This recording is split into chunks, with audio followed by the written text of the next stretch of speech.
So, good morning, everybody. Welcome to the Benefits Trust Zoomcast series. I'm super excited about this today. I woke up this morning at like quarter to six, and I was just like bounded out of bed because this is one of my favorite. This is one of my favorite days. This is one of my favorite days when we do this particular Zoomcast session. It's called Meet the Masters, unscripted and unplugged, if you would. It's really exciting. We've got a full 90 minutes that we're going to spend together today. So, on behalf of all of us at the Benefits Trust, we want to thank you very much for joining us. First of all, really quickly, in the house from the Benefits Trust, we've got Rob Crowder running things behind the scenes. Lindsay Gibson is here. Stacy Gerjon is joining us today, which is awesome. Brittany Shepard is here. Carrie Lane, of course, in the house, and Jordan Bolholz is here as well. And I haven't seen Mike yet, but he should be joining us very shortly. So we've got lots of people from the Benefits Trust, but we want to thank everybody for coming. Most importantly, the VIPs of the day, we want to thank our panelists today, our masters today. Of course, they'll be introduced a little bit more formally, but Sarah Becker is with us today. Give us a wave, Sarah, so everybody can see you. Andrea Ballard is here, a longtime friend of mine and a great lady. And thank you very much for joining us, Andrea. Really appreciate it. Michael Wartzman, and he's got a great story to tell right off the top. And I'm going to call on you, Michael, first, is here. And a man that needs very little introduction in most rooms that he's in with respect to benefits, Mr. Dave Patriarch is in the house. So we want to remind everybody or ask everybody if they could turn their cameras on. We greatly appreciate it to turn your cameras on because I just think that is the polite thing to do for our panelists, so they can see you. All right, they can see you. If you have any questions throughout the day, please put them in the chat box, and that way we can circle back because I might be answering those questions or asking those questions. Pardon me. Later on throughout. But if I didn't think of that, that's a great question to ask. We're going to ask that. So please put it in the chat box. The other thing is, as I mentioned, this is unscripted and this is unplugged, as I like to say. So it is not something that has been rehearsed. And as a result of that, and what I promised our panelists today or our masters today is they have the right to not answer the question. And we're not judging. If you don't want to answer the question, you don't have to. But certainly, I'm not going to ask any personal questions. I'm not going to ask how much they weigh or how much money they make or what their favorite dinner is, nothing like that. As well as that, because of our friends at KLU, they ran a session just like this at the KLU meeting, and it was CE eligible. So we're going to be sending you CE credits for participating tonight. So that's fantastic. So again, thank you all very much for joining us. And we encourage you to please put your cameras on if possible. And we're going to have some fun today. So there aren't any slides that I've prepared. It's just about chatting. It's just about chit-chatting. And we were just the panelists and I and Lindsay and Rob and Jordan and I were on the call. And Michael Wartzman is here. And we were just sort of chatting a few minutes before. Now, Michael, tell us where you are and what you're doing and what happened this morning. Good morning, everybody. Thanks for having me. Well, I'm in the car, and I was just sharing a story before this started that I was thinking back to when I started in the business 20 odd years ago, that I would never be having a meeting from the car and I wouldn't be charging an electric vehicle while I was doing it at the same time. So I was like mind blown, like the world has changed a lot in 20 odd years. So maybe that is that the story you were thinking of, That's Rob? that's the story, but it's amazing when you think about that. It's amazing when you think about that. First of all, we've got so far right now 78 people. I think more are going to join us on this call. There's 78 people that have joined us from all different parts of the country for that matter. And, we're doing this electronically, and it's just amazing that we can do this type of thing. So it's amazing on how the world has changed.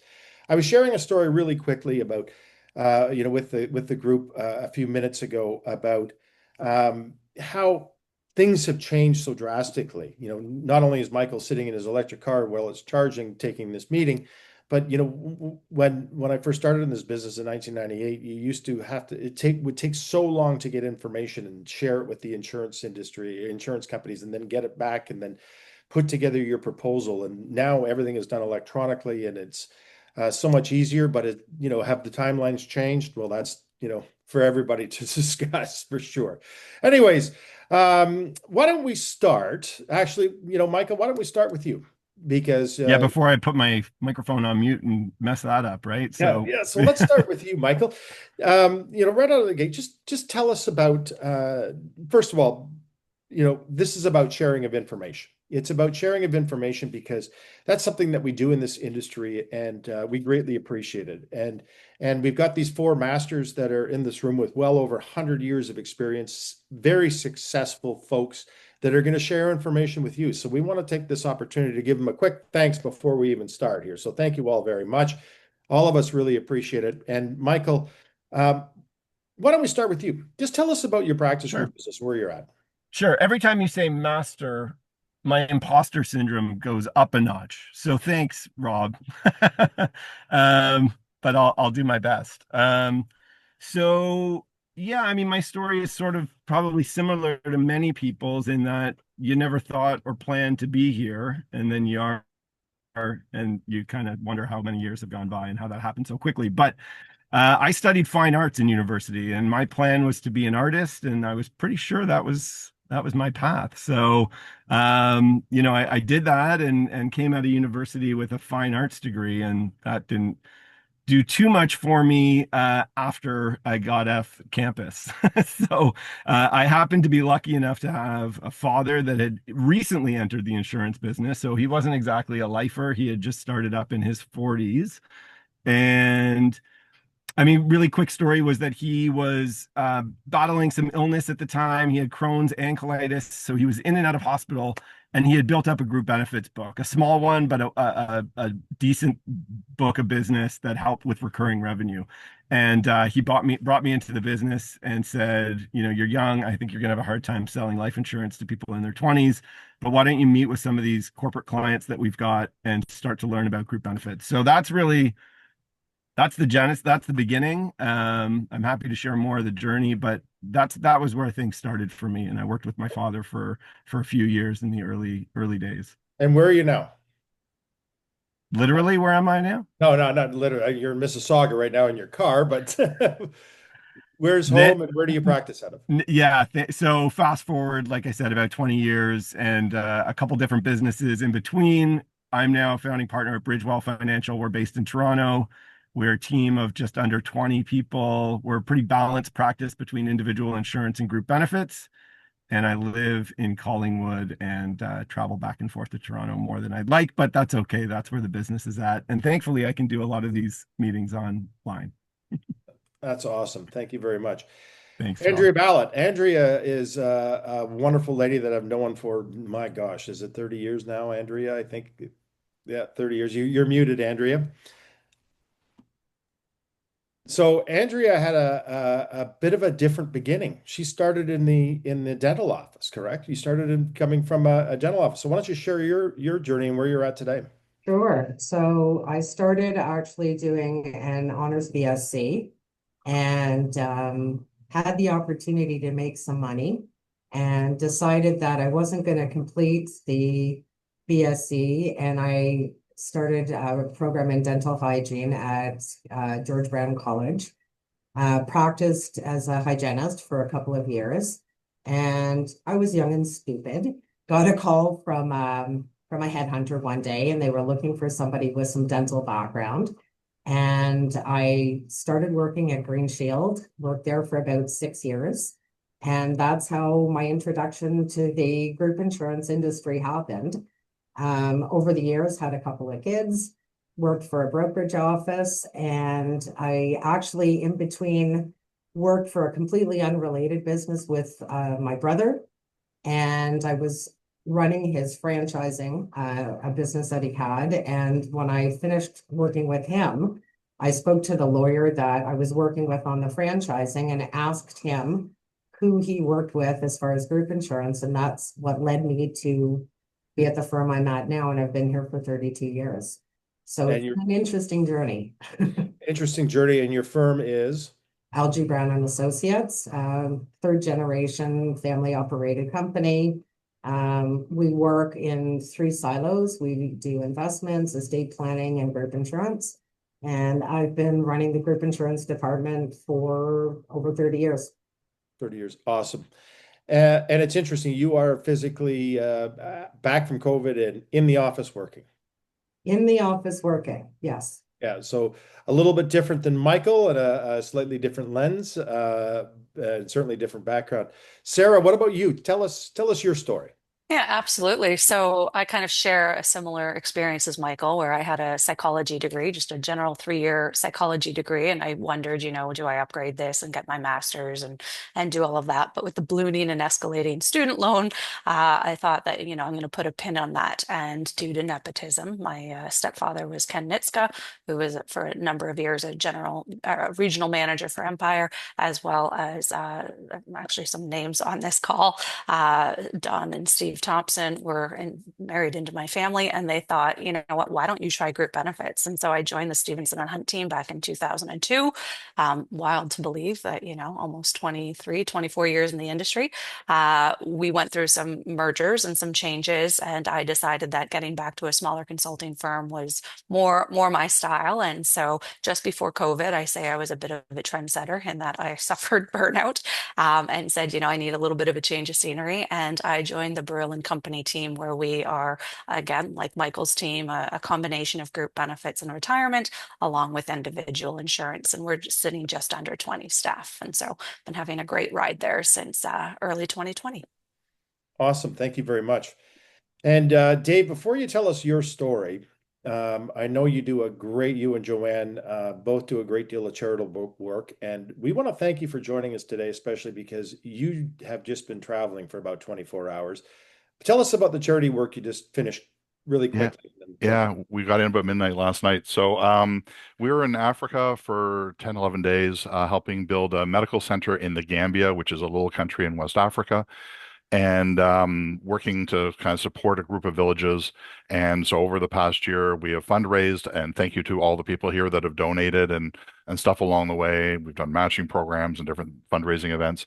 And we actually built the clinic and housing for the midwife, the pharmacist, and the nurse that will work there. There'll be a roving doctor.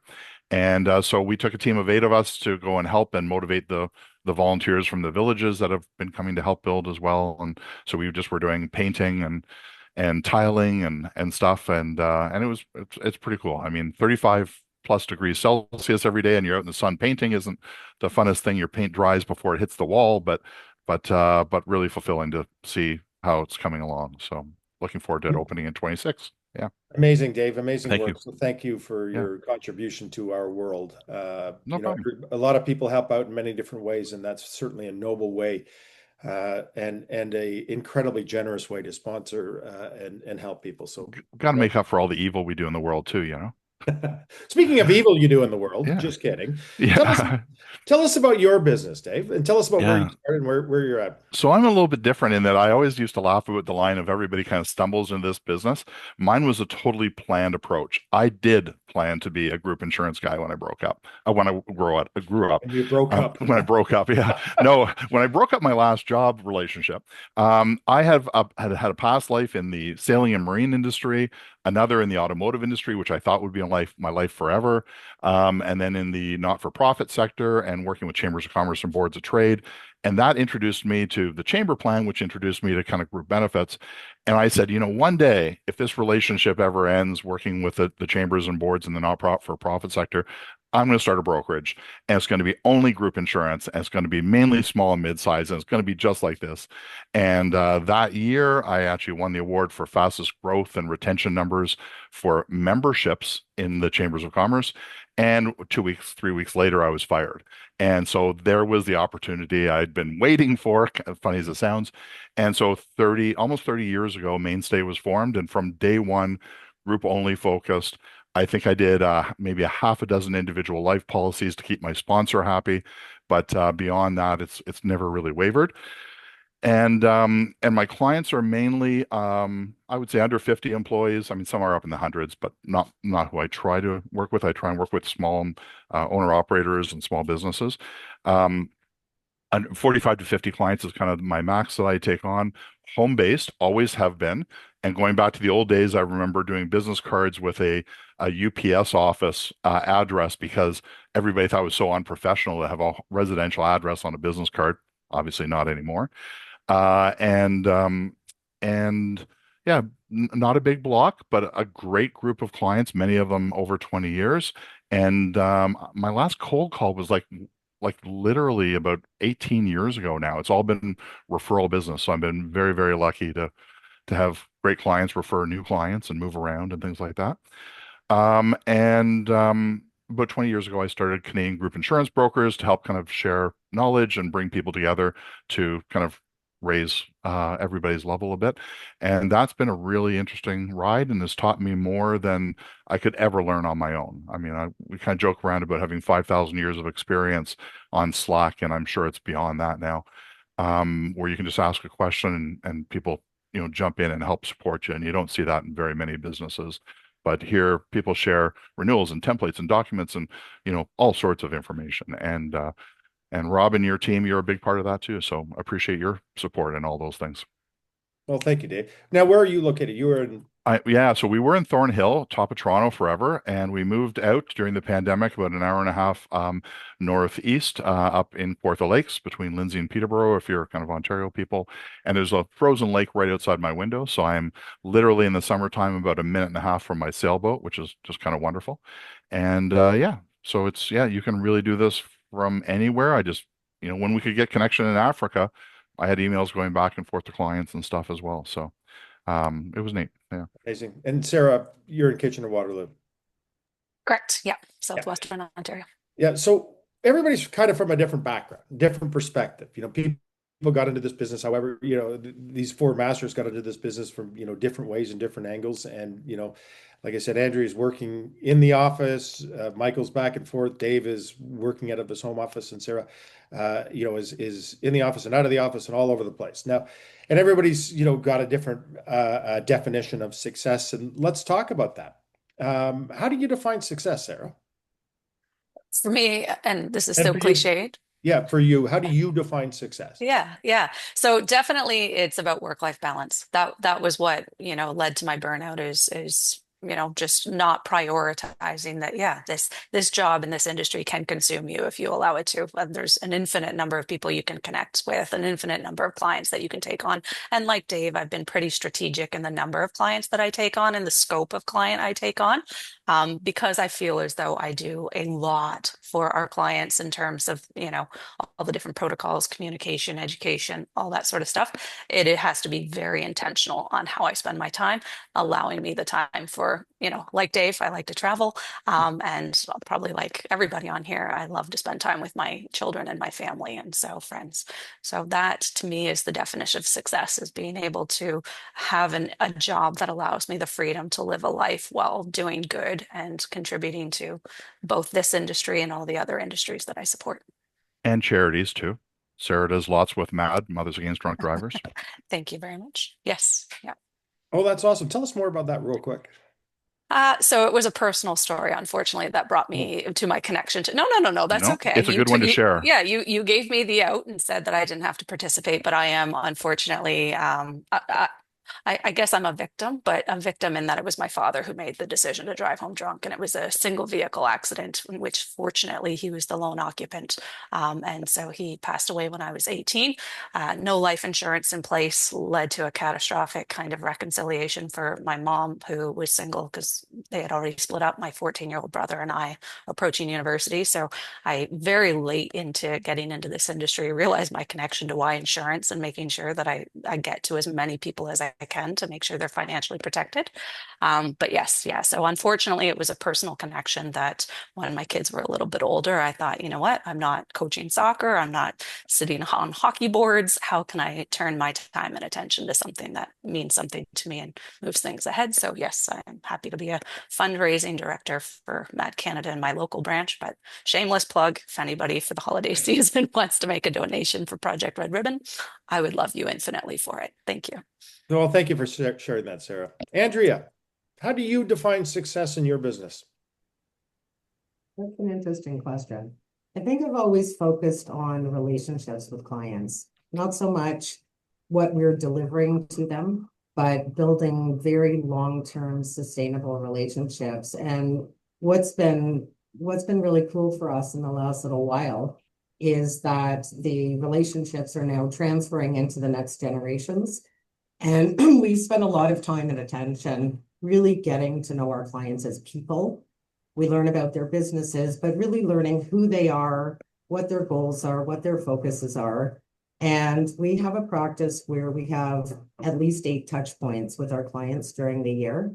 And so if we've been able to successfully um, follow through with those promises, it's a great feeling. And we also measure the success by the numbers of referrals that we get from our existing clients. And like Sarah, work-life balance is extremely important to me. I have never worked 5 days a week. I've only ever worked a maximum of 4 days a week. So it allows me to have that balance and spend some time traveling and spending as much time as possible with my granddaughters, which is extremely important to me. Oh, that's awesome. 4 days a week. That's, from day one. That's awesome. Michael, how do you define success? Um, yeah, I think as you go through the list here, you're going to start seeing some themes popping up Which is across great. all of us. But yeah, I think at this point, it's less about dollar signs and certainly more about like relationships, as Andrea said, and likability and connectivity with the people that you work with, both clients and your team. So I was a sort of lone wolf for a lot of years, or certainly practiced solo for many years, and then building a team now over the past 5 or so years has been really rewarding. So. Yeah, I think being able to work with people you like and respect and appreciate one another is really rewarding, and that's the sort of feeling of success for us for sure. And then giving back and having the opportunity now to do more outreach in our community with some charities and things like that is super rewarding, and that's been probably one of the most exciting things that we've been able to do in the last year or so. So yeah, a lot of fun there. Awesome. Thank you very much. Yeah. Dave, success. Yeah, What does that mean? mine's a little bit different, and it's funny. All the charitable stuff and stuff I would never think about as success. It's kind of what I do for me. But my success factors were built into Mainstay starting again because I didn't kind of fall into this. I planned into it. I had this simple plan when I started. I wanted to hit basically $1 million of group premium to replace my $100,000 income that I had before. And that goal never changed. It's still 1 million. I passed that many years ago, but I never upped it. It was just like as long as I make that financially, I'm okay. The rest will take care of itself. But the part that really mattered and that is resonant with the other people as well is I said I was going to take 2 weeks of vacation when I started the business. Nothing unusual there, but I was going to add half a week every year. Um, as the business carried on. So last year was 17 and a half weeks of vacation. This year is 18. Next year will be 18 and a half. And every time I bring on a new client, we kind of do the dance and decide we're going to work together. And I say, okay, here's your chance to bail out. I take 18 weeks of vacation. Doesn't mean I'm always away. I try and stay in connection and stuff. And if you don't want to, if that's not okay with you, no problem. I'll put you with the second best person in Ontario. Like I have a bit of an ego in sales, right? And I've never had somebody say no, which is cool. And I think I've been able to keep up the level of service, although sometimes with gaps. I mean, I've been totally off grid for weeks at a time because of my location sometimes. But that was it. And I watched too many people die early, too many people be disabled or have health concerns or that of their spouses. And I thought saving your travels, saving your volunteer work, saving everything until retirement is not the way to do it. I want to do it now while I'm young enough and healthy enough. And even last year, Joanna and I were planning on, are we going to go to Turkey or are we going to take the Rocky Mountaineer through the mountains? And I'm like, okay, screw the Canadian vacations. We'll save those till we're like 85 and we can't leave the country. Let's do the stuff that we can, go all over the rest of the world before then. So we're trying to squeeze all those in while we have our health, which is your biggest thing ever, right? So it's amazing. Success is vacation, success is giving back, success is relationships, success is work-life balance, like all of those wonderful things. And that just defines, who you are as a group. And, when I grow up, I want to be like you guys. Like that's just amazing. And funny how none of us, it's money. It's not like I want to have $1 million in commissions or 5 million in commissions. That wasn't anybody's success factor, funny enough. No, it's not. It's you never see that on a gravestone. I wish I spent more time at the office, right? It's not something that you see there, but you guys have figured it out, and that's awesome. When looking back in your business, you've all been doing this more than 20 years. Andrea's 30 some odd years, et cetera. But you've been doing this for some time. It's your professional career. Looking back over your business, and let's start with Michael. Let's start with Michael on this one. Looking back over your business in the last 10 years, the last 10, 15 years, the last chunk of time, what's been your biggest challenge? Uh, I mean, really, it's probably staying motivated and interested in, as things kind of seem like they're just we live in a renewal based business, right? Like we're like annually going through the same motions. And I think for me personally, that's been the biggest challenge is maintaining what is it that's interesting for me about this business and focusing in on that and zeroing in on that so that there's something to kind of get back up to the desk every morning, and it's not just to go through the same kind of rigmarole that we do. That's been a challenge for me for sure, staying interested. And I think with my interest in technology is something that I keep coming back to all the time. And thankfully, we're living and kind of going through this really cool period where there's a lot happening quickly, and AI is, certainly driving a big part of that. So I'm interested, but Yeah, that's been a challenge is staying kind of connected and interested for sure.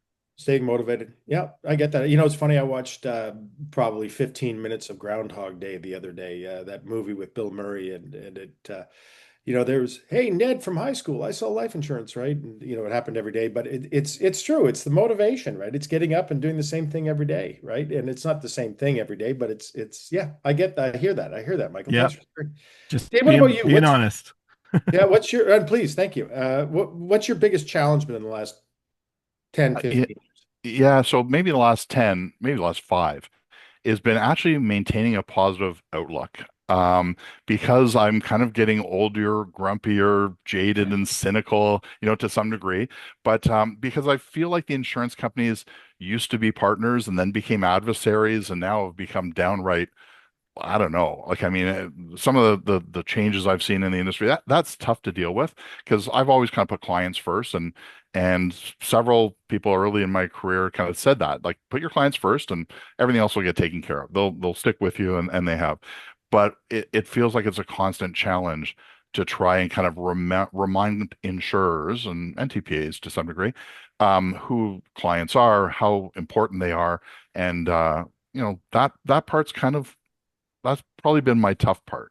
The renewals aren't that bad. We can deal with that. We can deal with high cost drugs. We can deal with the technical side of the business, no problem. But when you have kind of a fundamental shift into, I don't Yeah. know, the economics of greed and shareholder-driven companies rather than mutual type companies, so it's a fundamental shift that's occurred over decades, really, but much Yeah, when you've quicker got now. when you've got three insurers controlling 80% of the marketplace, it becomes a commodity. 63%, but yeah, yeah. Big. How many? How many? I think it's the 63%. The numbers came out the other day. There's depending on which numbers, which way you Yeah, look at the numbers, but but yeah, it becomes a yeah, commodity. Yeah. So yeah. that's interesting. So, motivation is one thing, and supplier adversity is or change of attitude is a different. But it's also created great opportunities, right? So we've Oh, yeah. seen some innovation. I mean, kind of how flexible you are and other companies, TPAs especially, but even some of the smaller insurance companies have become a bit more creative, not a lot more, but a bit more. So we do have options we never had years ago. So it's yeah, there's positive in all that too. Andrea, what about you? What's been your biggest challenge over the last decade?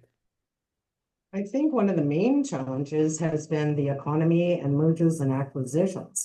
So we've built, these long-term relationships with clients, and possibly a US-based company has come in and purchased the company, and they want to manage all of the group benefits from the States, which we know is a huge challenge. I think that's been one of the primary. We don't have a lot of attrition in our block of business. And of late, I'm going to say more so in the last couple of years, the insurance companies, as we all know, tend to switch their processes with respect to new business quoting, renewal quoting, and sometimes it just seems so absurd. we're getting these long-term rate guarantees and renewal caps. And at the end of the day, it doesn't make a lot of sense. But you have to present to the client if they have a 4-year runway, let's say, and we know at the end of the day that they're going to get back to whatever the funding method was initially before they even made the switch. But if you come in and you have to make sure that you're presenting absolutely everything that's available, that's one of the more recent challenges that we've been having. Aside from that, it's just been a lot of internal growth, and a lot of people, we used to focus on trying to get more referrals from our existing clients. And I think once you stop trying to focus on something, that's when it actually happens. So we've had a lot of growth. I haven't done, I think Dave, you said about cold calling. It's probably been 25, 30 years since we've done any cold calling, but it's been challenging. The economy has made it challenging for some of our clients, and there's been downsizing, and you just have to weather the storms along with them. Yep. So Sarah, you've had the most time to think about this question. So same question to you. In the last decade or so, what has been the most biggest challenge for you? Absolutely. So this one may be personal, but I imagine there's some people on this call who have it. But changing where you're doing business. I mean, obviously there are non-competes and all those different respectful categories and things to be mindful of. So motivating oneself to one, make that change, but also then decide to rebuild essentially. Was a very difficult journey, and yet one that I look back on and I go, okay, that went better than I could have ever imagined. But then I would say that the other piece is probably, unlike Michael, I'm not a very technological savvy person. And yet we're seeing a lot of advancements, whether it's, chat, whether it's different carriers and implementing different things, even, something as basic as truly understanding how Excel works. I can honestly say pre-COVID, pre-making the change, the running joke around my office was that I couldn't figure out how to get an Excel sheet to, do a sum function. And now I'm having to build these complex kind of programs. And of course, now Chat is doing it for us. And so really, I had to wrap my head around the idea that these aren't going to replace us. In fact, I think it's the opposite. I think that all these technological things that provide the support are going to kind of create a sterile environment in which, we're all talking about relationships. It will really allow those to thrive. And so we're going to have the time and the energy removing, the data entry, removing the route stuff, removing our clients' route, inputting experience into building those relationships and really doing some creative, fun, communicative kind of stuff to getting information into the employee's hands so they better understand it. Awesome. Thank you. So some great insight there, some great insight.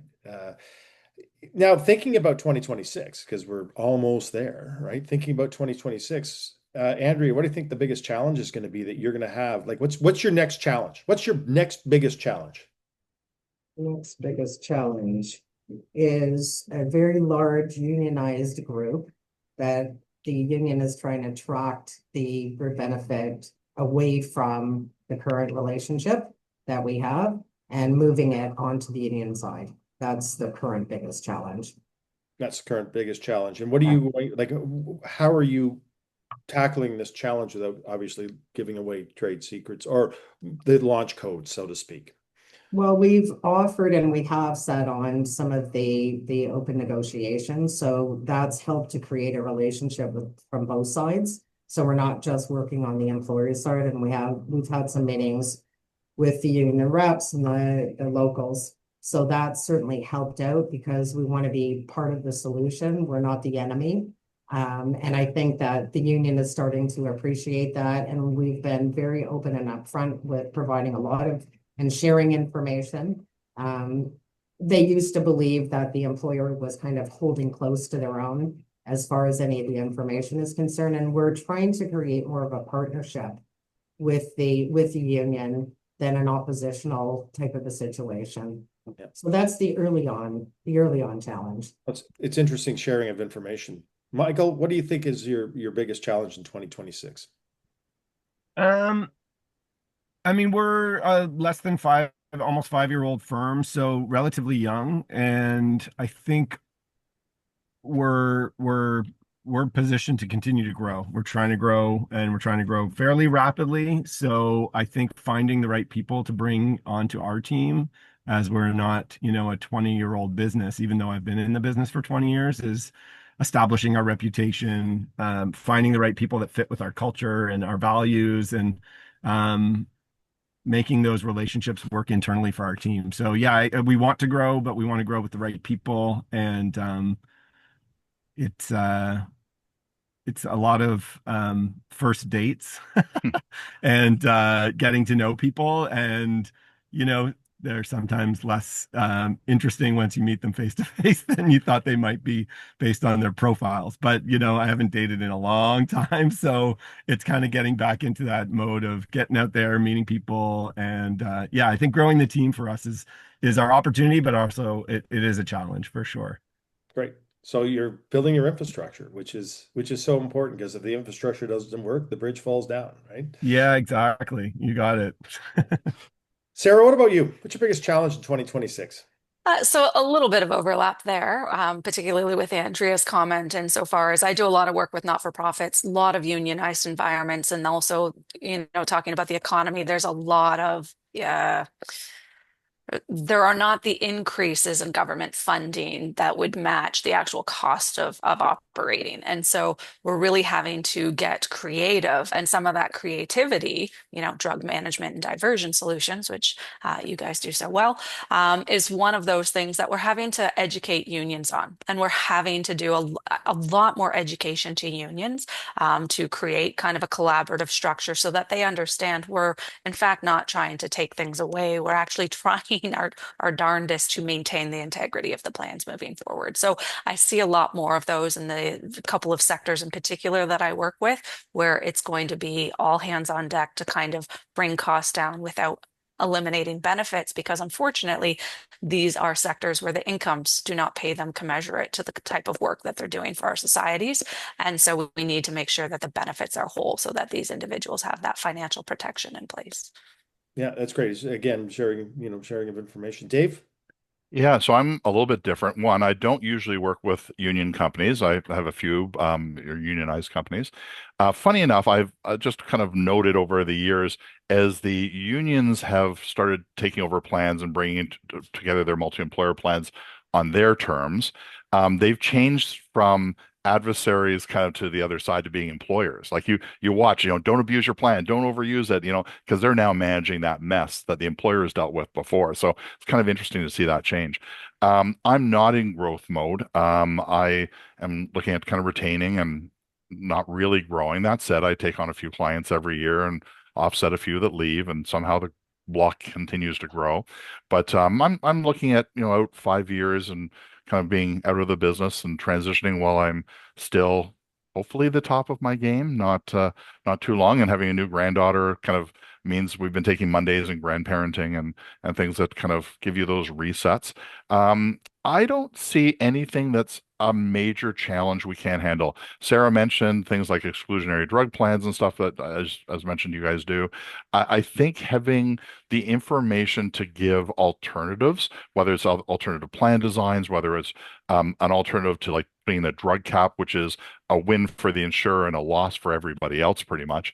I think having solutions now that we never had before is where you can add some real value and everything. And as Sarah said, and the others have in different ways, maintaining the sustainability of plans is key. And we have those tools right now. Not enough. We can always have more, but I'm not seeing anything that's insurmountable. Behind the scenes, because I kind of sit on things like the FISRA committees on MGAs and work with pharmaceutical companies, I do worry about, the new gene therapies that are coming in at $2 million. Is the government going to pick it up? Is it going to be an insured product? It's a one and done. It's like Hep C. The insurance companies really don't have a plan that they've shared anyway on handling those mega high cost drugs. So that's a concern, but it's a challenge that we'll deal with when we get there and we start to see actual claims. Yep. Thank you. So Dave, since Yeah. you're on the hot seat right now, let me switch it up a bit. Thinking, you say you're not in necessarily growth mode, but you do get a few clients a year, Yeah. and because of clients, fall off, so to speak. So Yep. you do get a few clients a year. Thinking about your most recent new client. Yeah. Um, why did you win? Why did you get them to say yes? And what did you learn about that experience? Yeah. So again, I pre-screen a lot. So when referrals happen, I kind of make sure we're on the same page, have some conversations, and I say no to maybe half or sometimes more of the referrals that come my way because it's not a good fit. But the last few have been, they've walked in with saying, "Here's what I think I want. Here's the booklet from where I used to work 20 years ago. I think this is what we should have." And I kind of go, "Hey, hold on. How about looking at something else? How about looking at this more cost effective, more sustainable and more flexible to deal with today, not 20 years ago." And I find the last 4 to 5 have gobbled that up.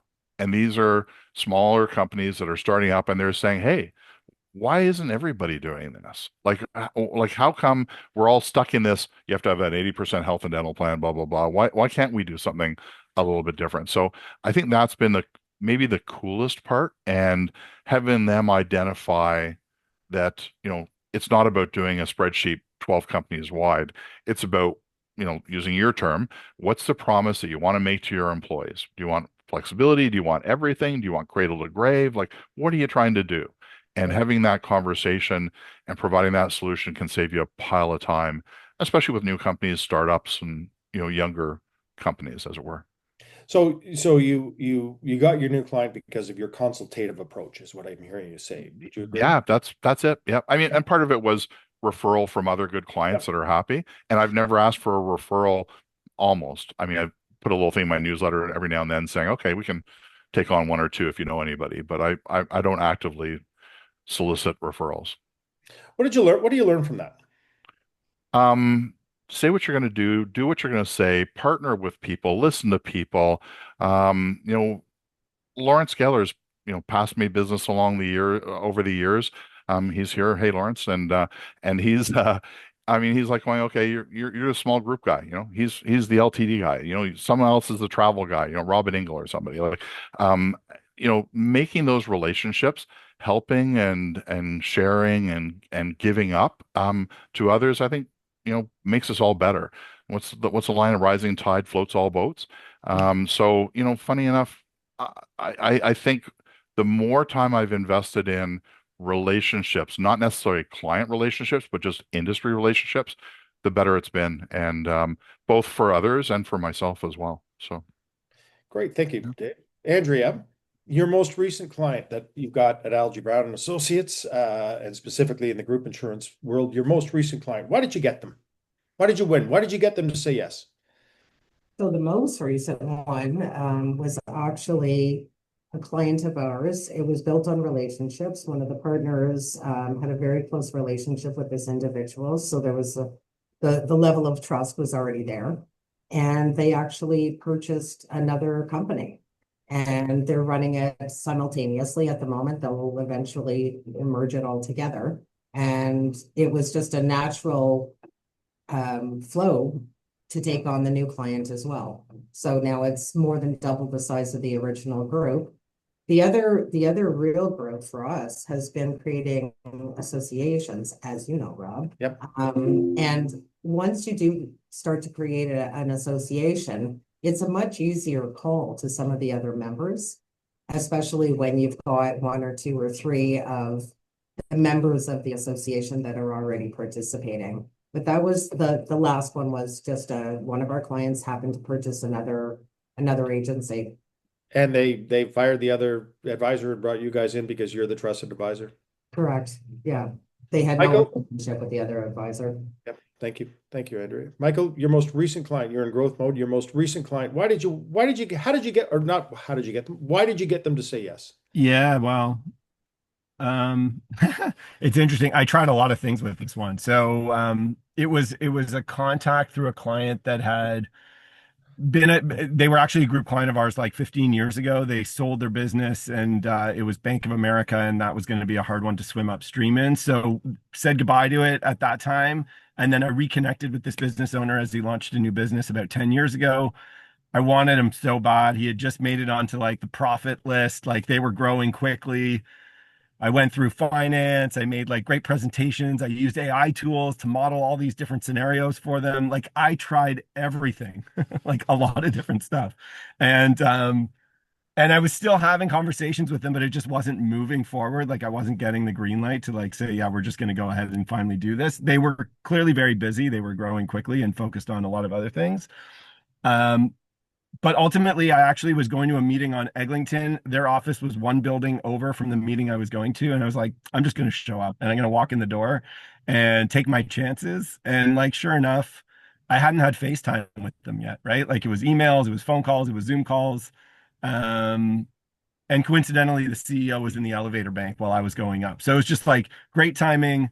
Go see the client. Don't hide behind emails and phone calls and Zoom calls. And sure enough, within a week, we got, the agreement to go ahead and start planning for a launch date. So that's how it worked. And what did you learn? It's good to get out of the office or out of your home office and go see people and shake hands. And we shared stories and, talked about the old plan that we had over a decade ago. So yeah, go out and see people. That's what I learned. See the people. Geez, who said that? Lawrence? Who said that? Lawrence Geller? See the people? Well, I started a creative planning financial group, so I've heard Jim see the Root, Jim people. Root is the one who says it now. Yeah, no, Yeah. it was Etherington, wasn't it? It was Brian, yeah. Brian Etherington. See the people.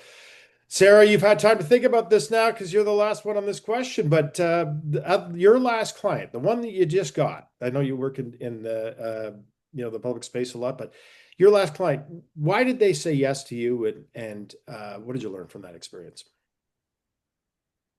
Oh, you're Oh, Uh, muted. She I, I fails. I double clicked it.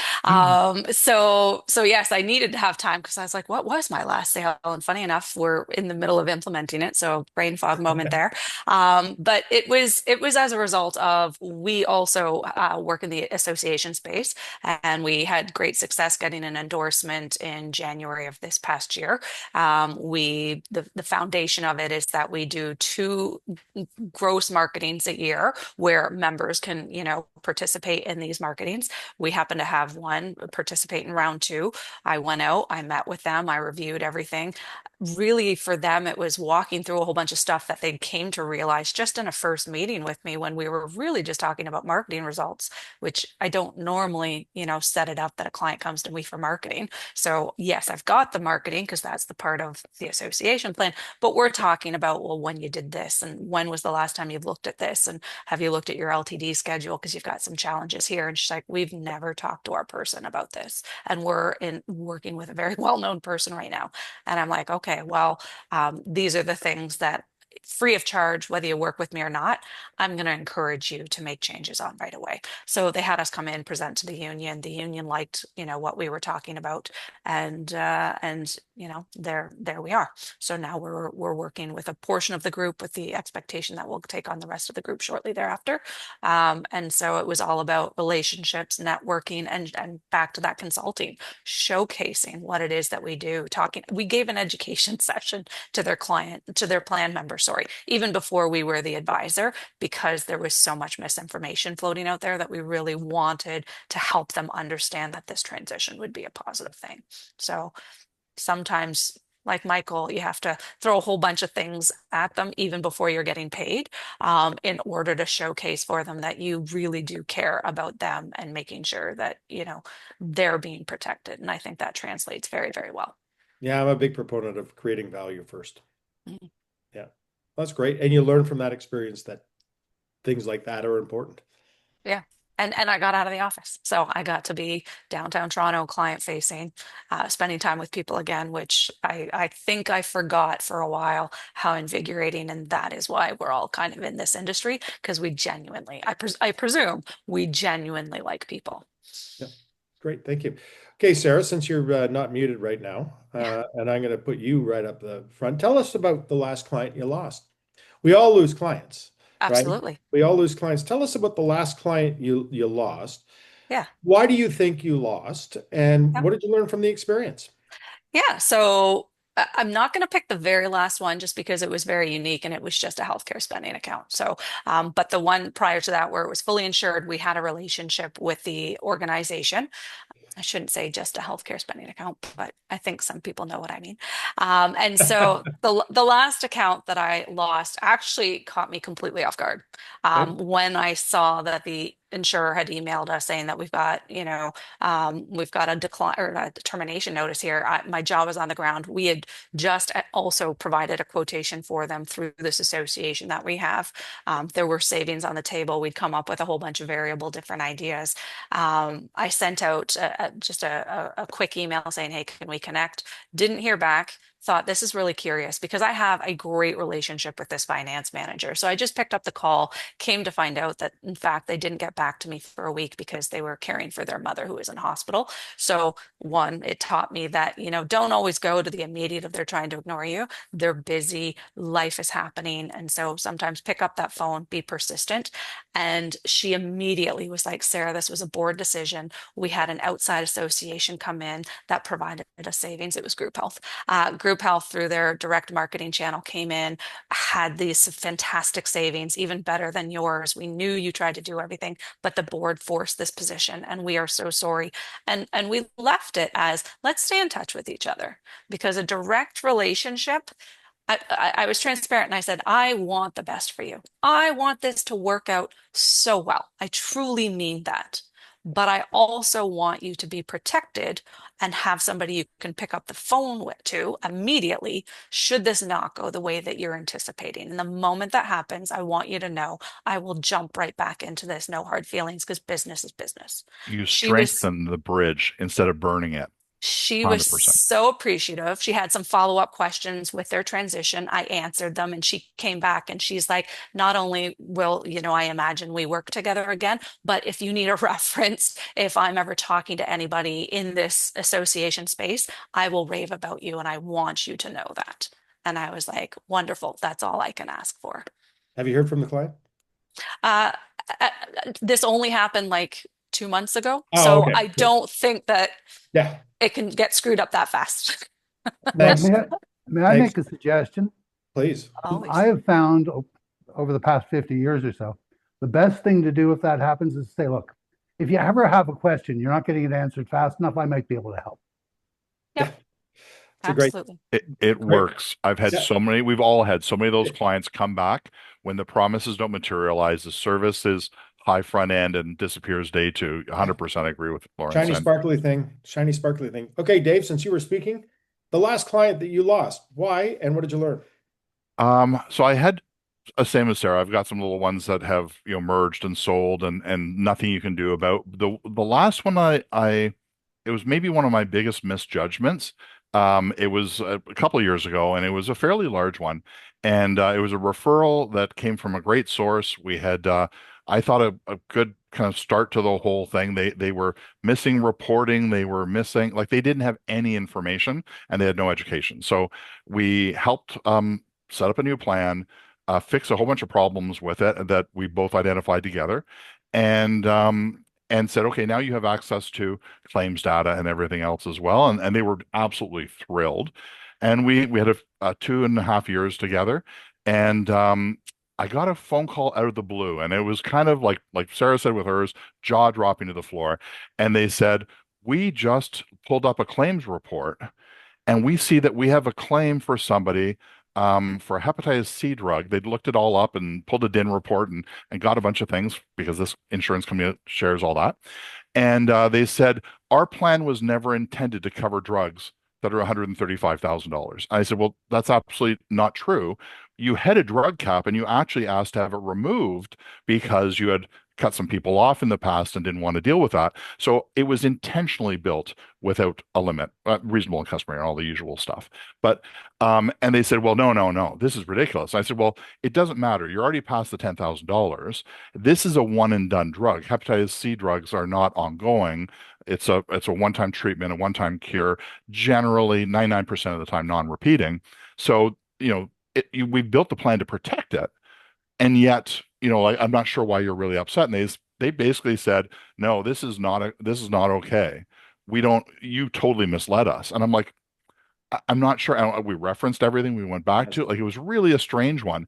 And they said, no, we brought somebody else in who's going to cover everything. They're going to disregard all the claims. I'm like, well, that's easy because your renewal was going to disregard it because it's not an ongoing claim. But and give us 25% of savings and lock those rates in for 3 years and on and on and on. And I'm like, okay, you know what? We got a lot of problems here. And I said, first of all, what you're suggesting is you're going to cut off your employee in the middle of their treatment. That's what you're doing. And they're like, absolutely, yes, we've already done that. We've already canceled the plan, which I hadn't even gotten notice yet. Like it was all happening on the same day. We've canceled it. We'll start a new plan in a month. So now there's a gap in coverage, which means LTD, pre-existing condition clauses are reset. Like it was just a nightmare. And I just went, how did I misread this situation so much? How did I not get this? And the owner, I had the relationship with the plan administrator, although the owner had been involved in all the initial meetings. And he's just like, yeah, whatever. Sometimes we just got to change. And I'm like, okay. Like, Yeah. and then, the final email that I usually say that says, hey, you're welcome back anytime. This one didn't say that. I would never take this client back. Yep. Like, I mean, yeah. So Well, unusual. Andrea, last client you lost, why? So you're familiar with this one. The last major client that we lost, we had a 35 plus year relationship with the client. They're in the not-for-profit space. They have about 180 to 200 employees, and they hired a new HR manager. That's why we lost it. Because oftentimes what happens is they bring in a new person who thinks that, they can make miracles happen. And to paraphrase the client, they were going to revamp their benefit plan, even though there was a unionized component, and they really couldn't change anything. So they had met with another broker who promised them all kinds of things. And at the end of the day, they haven't changed anything. And that individual has since been fired. So we still She has? Oh, did I just mention that? Yes. So what's interesting about this is that we're still very involved on a community basis with this organization. And so we're going to be making some phone calls and hopefully trying to recreate some relationships. But basically what they did was they eliminated us out of the equation. The other broker couldn't work with the provider. And so the client changed nothing, except now they don't have a broker. Interesting. So no matter how deep the relationship is, sometimes they let the new person dictate the direction. Yeah. Yes. Yeah. Their intention, what they had shared with us, that their intention was to examine all of their very long-term relationships and to change them all. Great. So, Michael, thank you, Andrea. Michael? Yeah. Maybe not the last client we lost, but the one that I can kind of remember clearly that might be the best lesson or some sort of lesson here for us to all learn, if you don't know it already, but it's nepotism. And, the reality is it was a law firm that we worked with for almost 15 years, but we won the case on nepotism. And so the way you win a case is sometimes the way you lose a case. And we did a great job. They frankly said to us, there was nothing wrong. You didn't do anything wrong ever. But the new managing partner's brother is a broker, and we have no choice. We got to let him have a shot at it. So, when we lose a case, we really cooperate with the new brokers or the carrier. And what can you do? Like to Dave's point, you build the bridge, you don't burn it. And I've always said, reach out if things change. I have reached out a couple times since then, hoping that she says, oh, it's awful. We're waiting for you to come back. She's like, no, everything's fine for now. So, you sometimes lose these cases the way you win them. And that's okay. I think Yeah, that's just it's the way of the interesting world. because Lawrence jumped in a couple of minutes ago, and if you're answering the questions, they'll be the client, right? And it's amazing when you think about that. But you what I'm hearing, except for in Dave's case, really is not burning the bridges. And maybe that's just a very specific example, Dave, that you gave, but it's not burning the bridges, which is most important, in my opinion. There still, I think, there are bad clients. Like, I Yep. mean, it's everyone says the client's always right or the customer is always right. No, not at all. Like, I mean, there's times where they are so wrong, maybe not wrong for everybody, just wrong for me, wrong for Yeah. my business, wrong for our vision Yeah. of how we work together. So, yeah. For sure. I mean, I actually debated mentally whether I should share the story of the client that we fired, but it's not the same. But we had to fire a client because we weren't being treated well. And we had to draw a line where our staff and ourselves were being treated poorly. And it was a big client. Like it was not easy to say, like, sorry, we're Oh not going to yeah. do business with you anymore. But anyways, yeah, like yeah, it's a We part of our business is winning, but it's a big part is also knowing how to lose a case, and it's a reality. We're going to lose cases for sure. Yeah, we were working with an advisor because, as most of you know, we work with advisors in selling our solutions, and we had an advisor that was um, incredibly racially motivated, and that was just not acceptable. And all conversations were immediately shut off, and we just no, we're not doing business that way. There's not a chance. Switching topics, Michael, since I have you in the hot seat, and you've mentioned some of this before, let's talk about technology.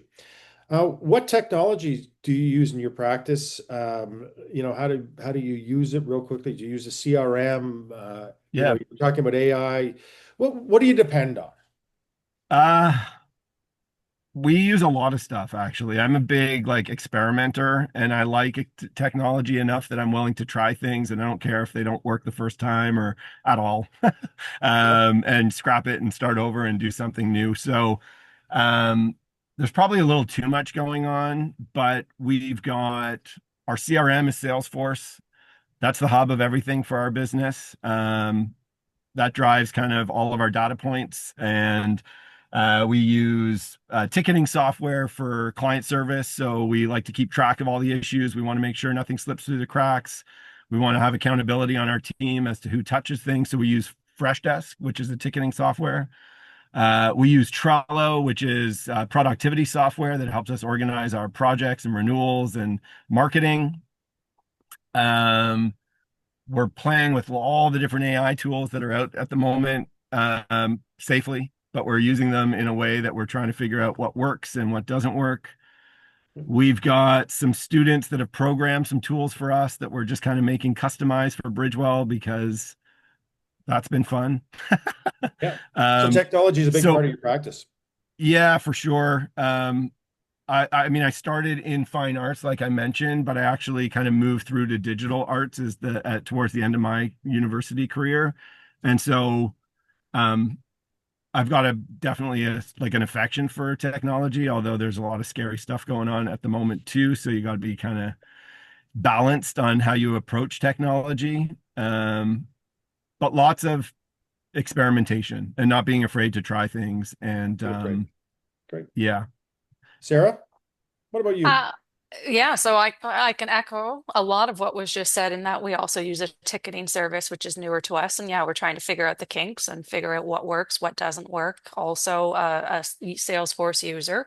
We are in the implementation phase of utilizing kind of not chat, but chat kind of influenced spaces in which we can use them for data inputting. So instead of having to manually build any of our renewals, this tool will do it for us. And so I can't take credit for that. I have to credit my business partner Greg Burrell for that. He probably, Michael, like you, loves and gets fascinated by technology and the fail fast solution where he wants to incorporate as much as possible to ease everybody's lives. And so he's doing a fantastic job in executing a lot of that, and we're, most of the time thankful for it. Awesome. Andrea. So we've been using a CRM system for a very long time, and we are very blessed to have an internal IT expert who has designed a software platform that is creating all of our renewal reports now. So we've transitioned all of our ASO renewals to that platform. And some of it is customized, but it's really saving a lot of time. And we're using ChatGPT, although we don't have it completely secure yet. So everything has to be redacted at the moment for us to be using the ChatGPT platform. But we're definitely starting to implement some of the AI technology as well. Thank you. Dave. I Yeah, so I'm a bit old school, but my old school was everybody else's new school before they got there. So my database, my CRM, I built 35 years ago, before this business, and then modified it to this business. So every single phone call, every interaction is caught by it. It's not super high tech, but it's just great reference tool that has histories of clients that are just amazing. I also record every single call that comes in and out of my office. That's all digitized as well, fully searchable. So if you ever want to go back to something, and that has saved clients hundreds of thousands of dollars over the years, where we've gone back to an insurance company saying, you said this, and then later on you're reneged. Well, here's the recording of you saying it. So um, I I use Perplexity instead of ChatGPT. It's got the lowest psychopathic score that there is. Funny enough, AI is kind of built psychopathically, but the free version is actually even better than the pro version. Not better doing a job, but it's less psychopathic. So it does lie, it does make up information, it tries to try and make you happy. And the more you work with AI, the more you see the flaws potentially within it. But I use it kind of in just kind of mundane stuff. I also work with a group MGA, so they've taken care of the work of my renewals and everything else. So I've never had to invest in, scraping technology or AI to generate renewals, because they're doing it kind of all for me at a very reasonable cost. And yeah, so Do you yeah. embrace it though, Dave? Do you embrace technology? Okay, so it depends on how you look at it. Like, I mean, I think technology is a You drive one of the tool. most technologically advanced cars, so I do, and I manage all my own databases. I manage the CRM. I built the CRM. Like, I mean, I manage maybe 15 websites. And I mean, I've built them, managed them, run them. So like, I'm good with technology, but I think technology matters that's useful, that that helps solve a problem. So as a quick example, my database tracks everybody's renewal every year, what the bottom line increase is. So I can tell you, and it's on my website, 20 years, what the average increase has been, the highest and the lowest. And people will say, well, what's the breakdown of drugs versus health versus dental versus life versus, and I'm like, none of that matters. Like, it matters to somebody, but it doesn't matter to me and my clients. Like, I've never had a client say, what's the average increase on a drug plan in Ontario? Like, what they want to know is bottom line. So I believe in using technology to get the answer you need to make it work well, but don't just collect data for the sake of collecting data. I like how Michael and Sarah are doing. The ticketing system is brilliant. When I have 50 clients, it doesn't make as much sense as if you have 150, 500, 5,000, where things can get lost. And that type of technology is fantastic and so accessible now. It never was before, and fairly affordably too. great. Thank you. I appreciate that. Appreciate everybody's thought. We have just over 20 minutes to go. Let me ask a big question. The big question that everybody asks, but let me ask it because I want to hear your opinion, and everybody wants to hear your opinion. And by the way, thank you. Thank you for sharing so openly and sharing some great stories. But let me ask the question. And Dave, let's start with you because you were just in the hot seat there. But Sure. where do you think this business is going? So if we're sitting here and it's Yeah. what is today, the 9th of December, 2029, right? Yeah. 3 year or 2027, 2028, 3 years from today, and we're looking back over those 3 years. Where do you think this business is going to be? Where's it going in the next 3 years? Yeah. So it's funny because as much as I'm jaded and cynical, I think this business is going places where we are needed more than ever before.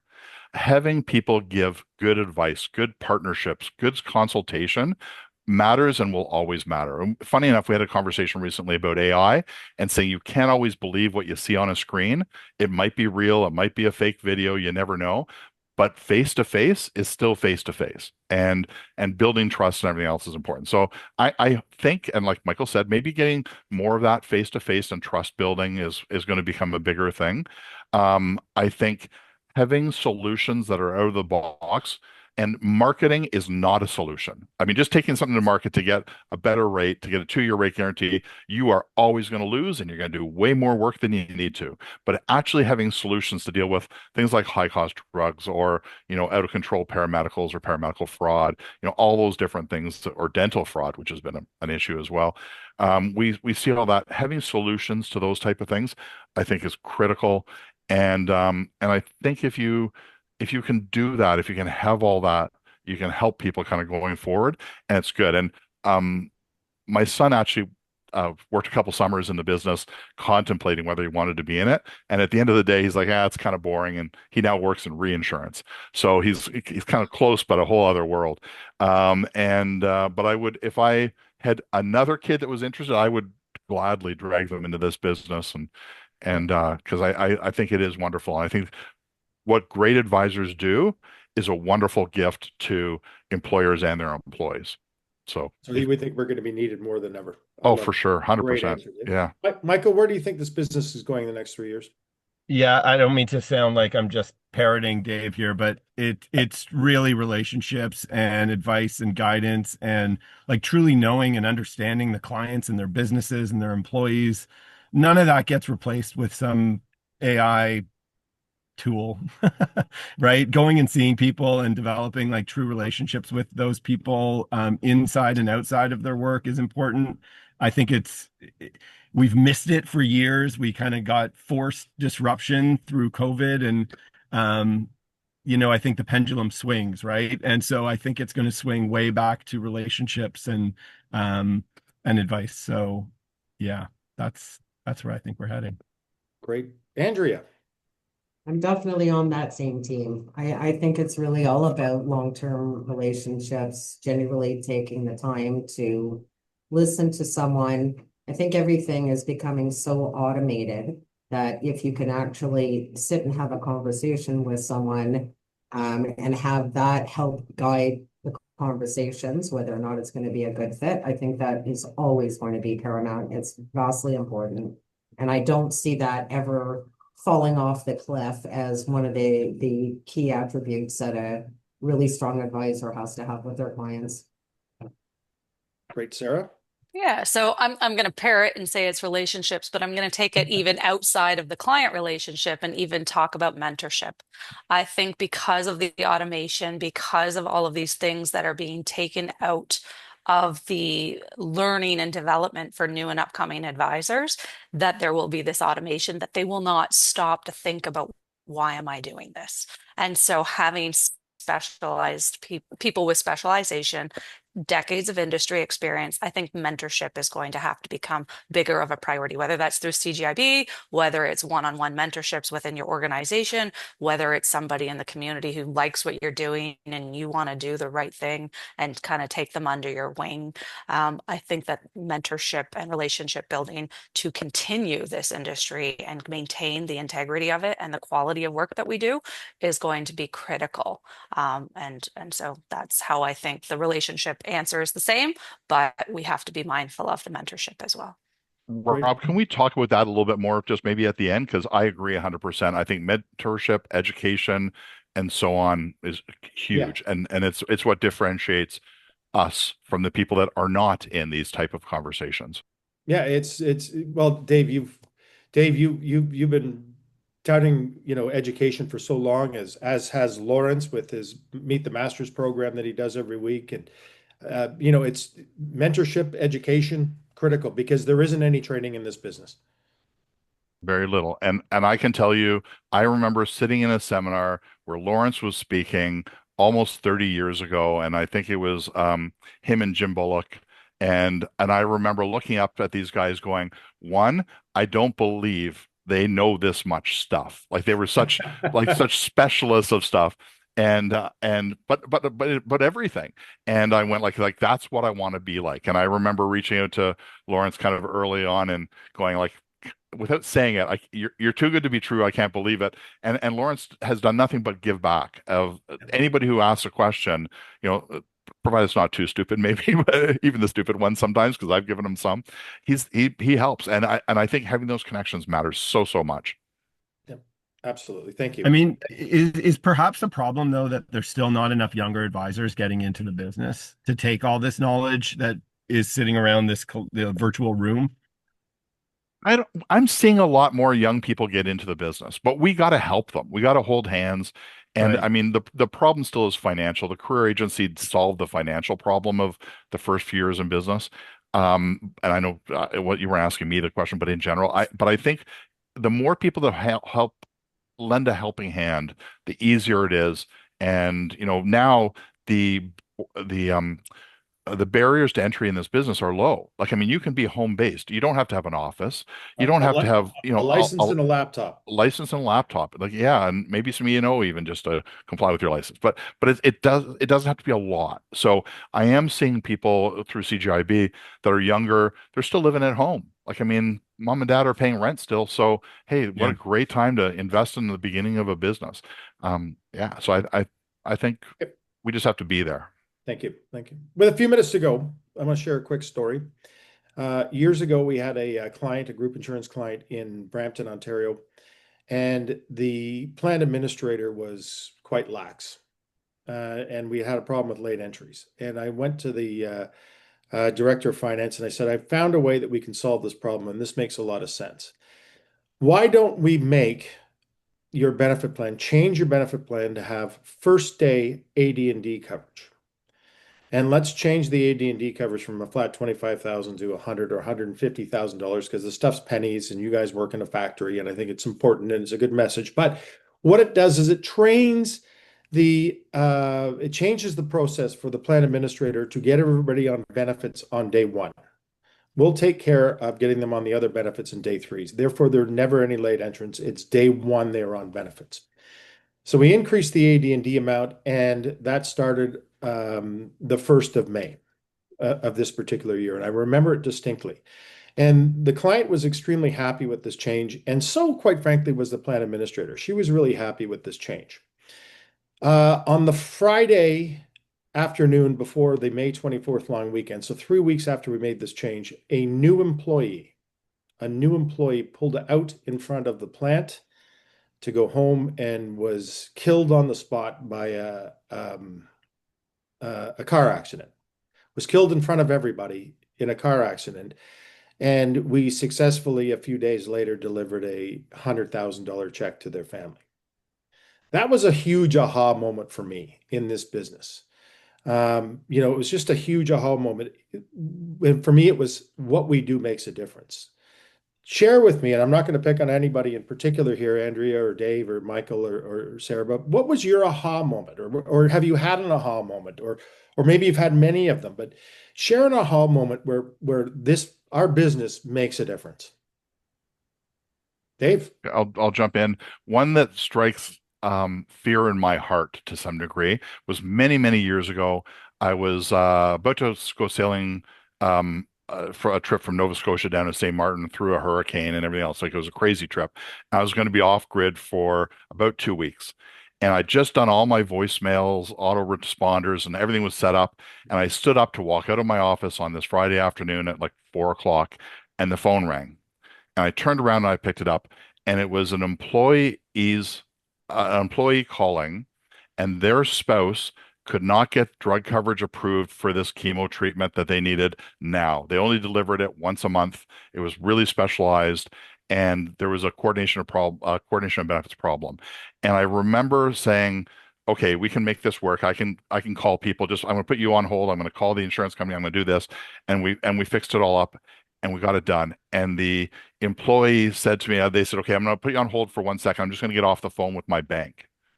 And I said, why are you on the phone with your bank? And they said, we're mortgaging our house to try and pay for the drugs for this treatment. And because you've done this, we don't have to do that now. And I just went, holy crap. That was one. The other one, really short, delivering a $50,000 life insurance check to an employee's spouse at their office. The employee had passed away from cancer, and the spouse looked at me and said, where does the rest come from? Yeah.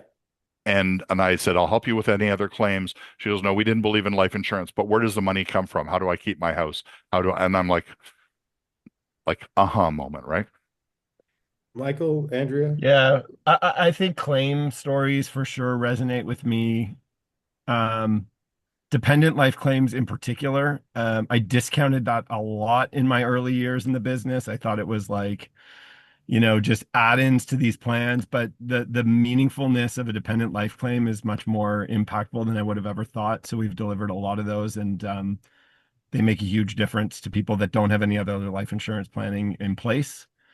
Travel insurance claims, absolutely. There are some stories where people are in really rough situations, and being that first call and being able to support them and get them safe and their family members safe, it has been, that's impactful for sure. Yep. Andrea, Sarah? Sure, I'll speak up. So, like Dave, mine was a life insurance claim, but it was a bit different in that we had a terminally ill. He was a teacher. We had a terminally ill teacher at a two times life insurance policy who is approaching age 65, and due to all of our policies and procedures, they understood that they could convert their life insurance with the 50% reduction. So they started that paperwork. The carrier happened to be Empire Life. Uh, Empire cashed the check, and then came back a couple weeks later and was like, oh my goodness, we don't do conversions for 50% reductions. The employee happened to pass away during that 2 week period in which they'd had the check. We're talking the difference between $90,000 and $180,000, which is not an insignificant amount of money. Due to weeks of championing phone calls, perhaps bullying phone calls, I was able to leverage and get Empire to pay the additional 90,000 because of the expectation they created by taking that binder check, by taking the application, and at no point during that experience saying, oh, by the way, you're 65, or even leading into 65, we don't do conversions. And so that was a moment where when I called the client, and we talked about, new CFOs, new HR managers coming in. This was a brand new CFO who came in tough as nails. She actually had worked in the juvenile justice department before, was very proud of that, told me that she's going to be reviewing everything that I do with a fine tooth comb, and my job with them is on the line. And she's like, you get this fixed. And I came back with it. And she's like, that was a test. I didn't in my wildest dreams imagine that you could get that accomplished. And I was like, client for life? She's like, client for life. And so that was one of those circumstances where you realize the impact that you are making materially to change people's lives in the most devastating moments of their lives. And so that was when I made she said, why did you fight so hard for this? And that was when I made the connection back to, we talked about my dad who had no life insurance. That's when I made the connection, like 15, 14 years into the industry. I'm like, oh, that's why I'm so passionate and good at what I do. I've been on the other end. Andrea? I think the most meaningful circumstance that I have seen was a situation with ex-spouses. The wife had been an abused spouse who was in a protective situation, and she did not know that her ex-husband had not changed his beneficiary. And when he passed away, because of the situation that she was living under, it took some time, but we were really determined to be able to deliver that check because she had 4 children with her that she was taking care of. And through a lot of phone calls and a lot of research, it took some time. It took us about 4 months to find her, but I literally was able to take the check to her. She had no information about this. And it made all the difference. It made the difference between her children being able to continue going to a private day school and not. And she felt just completely alleviated any of the financial concern that they had had. So it was a good news, bad news kind of a story, but I was very pleased to be able to actually deliver that check to her. That's awesome. Thank you. Thank you all for sharing. We've yucked it up for almost an hour and a half, and you guys have been so open with your sharing. I know, speaking on behalf of everybody here, we want to thank you for that. One last thought from each of you. What haven't I asked you that you'd like to share? What haven't I asked? Jump in, anybody that you'd like to share. Is there anything?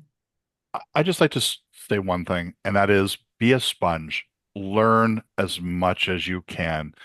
Specialize as much as you can. Like, I think specializing in group insurance means you'll never really have to work hard, after you kind of go down that road, or whatever it is, whether it's living benefits like Lawrence does, whether it's, investments or whatever it is.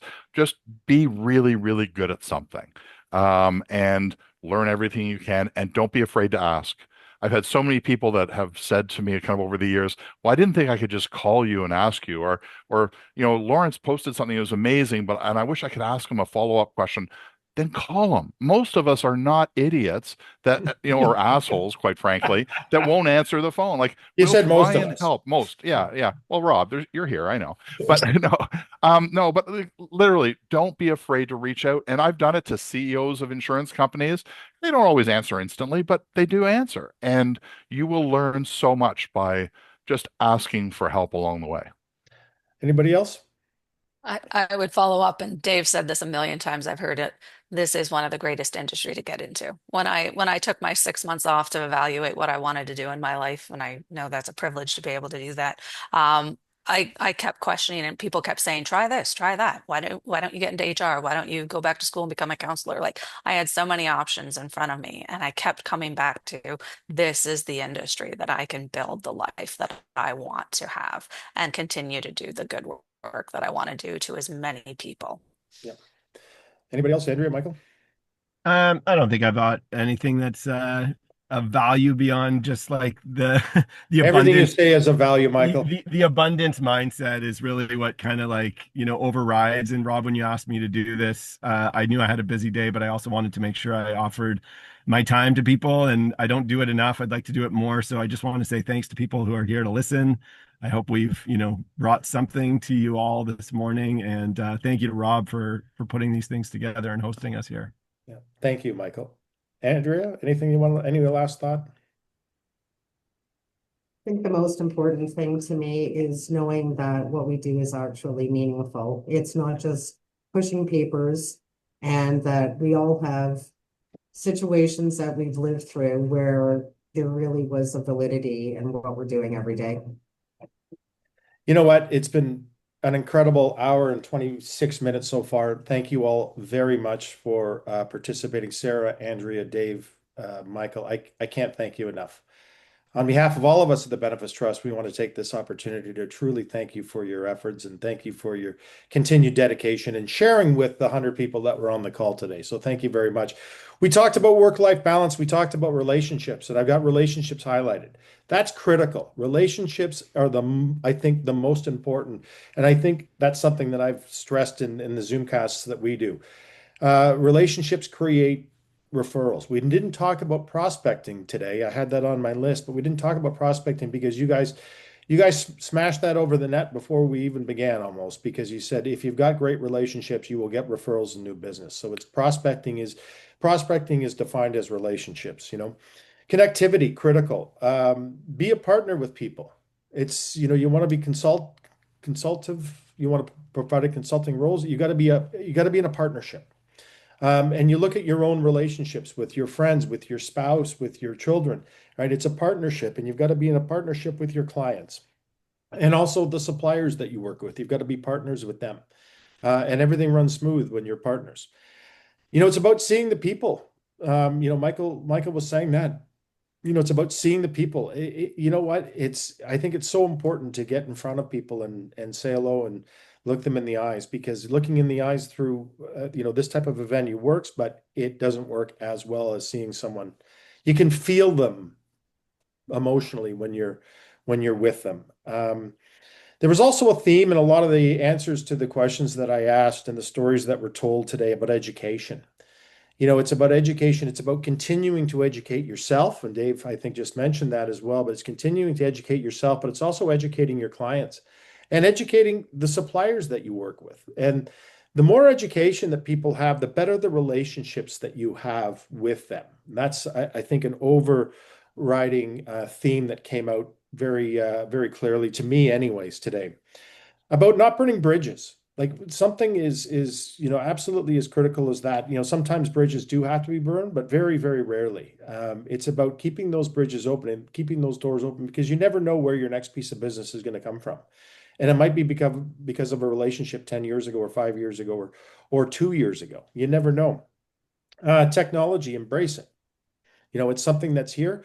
We've got to work with technology in the future in all of our practices. And I know people that shy away from technology and hide from technology, but I think it's important to embrace it for a brighter future. But the thing that really stuck with me the most, besides the relationship, was the comment that was made is we as professional advisors, in regardless of the capacity in which we're working, we're going to be needed more than ever in the future. And I can't agree with that more. AI is one thing, and you can't pick up a newspaper or almost open your email without seeing something on AI. But AI is critical. But one thing it's critical, it's here, okay, and it's going to continue to evolve. But one thing it's not going to do is replace the relationships that we have, right? So we are needed more than ever in the future. I think today is the best day to sell group insurance, and tomorrow is going to be even better, and the day after that is going to be even better. We're going to send you a CE credit for participating today. Thank you very much. You're going to be signed up for our Trusted Advisor newsletter. If you don't get that already, you're going to be signed up for that 150 some odd months in a row. We've got a lot of Zoomcast planned for next year, and they'll be posted on our website very shortly. And I think the first one's, Rob, help me out. We were just talking about this yesterday, the 9th of January. I think we've got one. Yeah, the first one is So the 15th, 20th, and 22nd of January. And I think that one is What's the Hurt? I think the topic on that is What's the Hurt? We're going to talk about what the hurt is. Not your hurt, their hurt. The client's hurt. So we encourage you to join us for that. We wish everybody a safe and happy holiday. Again, Mike Ignatz is going to send you the CE credits. And let's have a giant thank you to Sarah Becker, Andrea Ballett, Dave Patriarch, and Michael Wartzman that have shared their day. Michael, taking this call from your car. Dave, just getting off an airplane. Andrea, as busy as you are. And Sarah, I just thank you from the bottom of my heart, all of you. Terrific day. This is recorded so we can watch it. So thank you all very much. Thank you. Thanks you for the opportunity. Yeah, and nothing but the best to all in the future. And we are open for business in 2026. We got lots of new inventory on the shelves. We're going to reach out to you and say hello. Look forward to seeing you all soon. Thanks for your time.